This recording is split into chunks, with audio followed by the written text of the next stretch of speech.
Moikka moi kaikki! Kiva nähdä näin etänä ja terveiset Turun saaristosta Paraisilta, jossa fyysisesti asustelen. Mun nimi on Miia Myllyoja ja mä oon monipuolinen liiketoiminnan osaaja. Mun juuret on vahvasti yrittäjyydessä, mutta mun sydän sykkii tällä hetkellä yli 3 vuotta IT-alalla ratkaisumyynnissä. Mä työskentelen myyntipäällikkönä IT-alan yrityksessä nimeltä Cloudia, joka on osa Mercell-konsernia. Ja mä työskentelen pääasiassa, mistä mun salkku koostuu, on julkisen alan sektori ja asiakkuudet, jonkun verran myös yrityspuolta ja sitten tällaisia erityisalojen yrityksiä, niin kuin sähköä, energiaa, vettä ja kaupunkien tytäryhtiöitä esimerkiksi. Mun vahvuudet on ehdottomasti yrittäjäasenne, semmoinen tekemisen meininki, eteenpäin vievä. Mä oon tosi ratkaisukeskeinen, mikä tietenkin näkyy päivittäin myös mun työssäni, ja mä pystyn hallitsemaan ja toteuttamaan myös asioita ideasta aina sinne lopputoteutukseen asti. Esimerkkinä olen toteuttanut tuolla Maltan pienellä Koson saarella tämmöisiä hyvinvointiretriittejä suomalaisille naisille, jossa mä järjestin ja tein kaiken itse.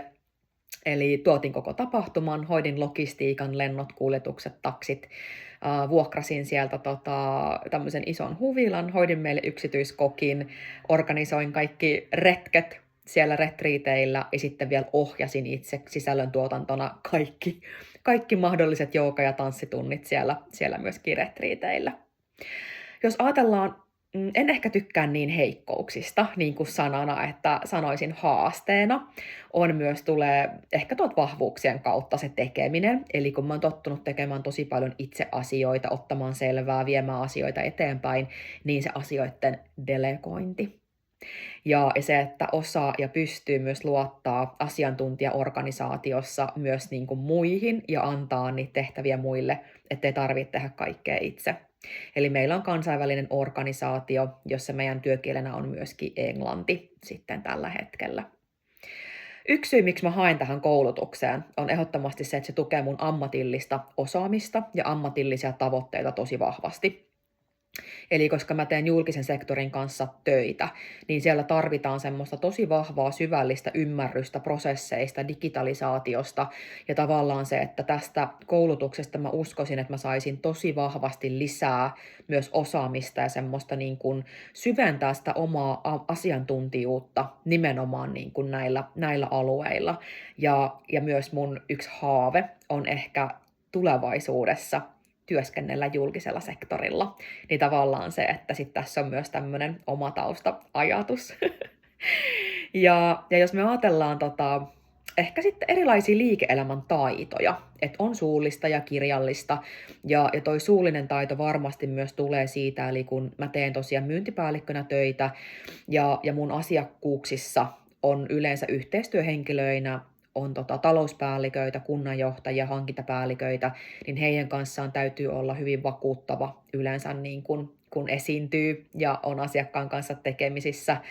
Toki myös kaikki messut, tämmöiset webinaarit, mitä on tottunut tekemään, niin tuo sitä myöskin niin kuin suullista osaamista.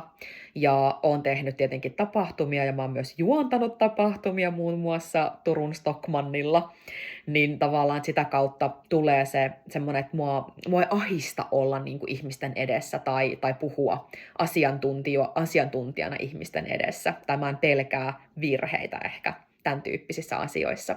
Ja samoin tuo kirjallinen puoli. Mä teen päivittäin töitä sopimusjuridiikan kanssa, kaikki tarjoukset ja muut, niin tavallaan, että sieltä tulee myös sitä niin kuin kirjallista puolta sitten myös vahvasti. Ja meillä on käytössä CRM-ohjelmistoja, eli käytän HubSpotia, erilaisia muita sähköisiä järjestelmiä, tiedolla johtamista, analytiikka-altaita, integraatioita, mitä tahansa, niin tämän tyyppisiä, niin olen tottunut näiden kanssa kyllä päivittäin työskentelemään ja myös viestimään sitten asiakkaille hyvin selkeästi ja yksinkertaisesti näistä vähän joskus monimutkaisistakin asioista. Toivon kovasti, että mä pääsen ja saan tulla tähän koulutukseen ja sitä kautta sitten myöskin viedä sitä omaa osaamistani vahvasti eteenpäin. Ja toivottavasti nähdään sitten koulutuksessa. Moi!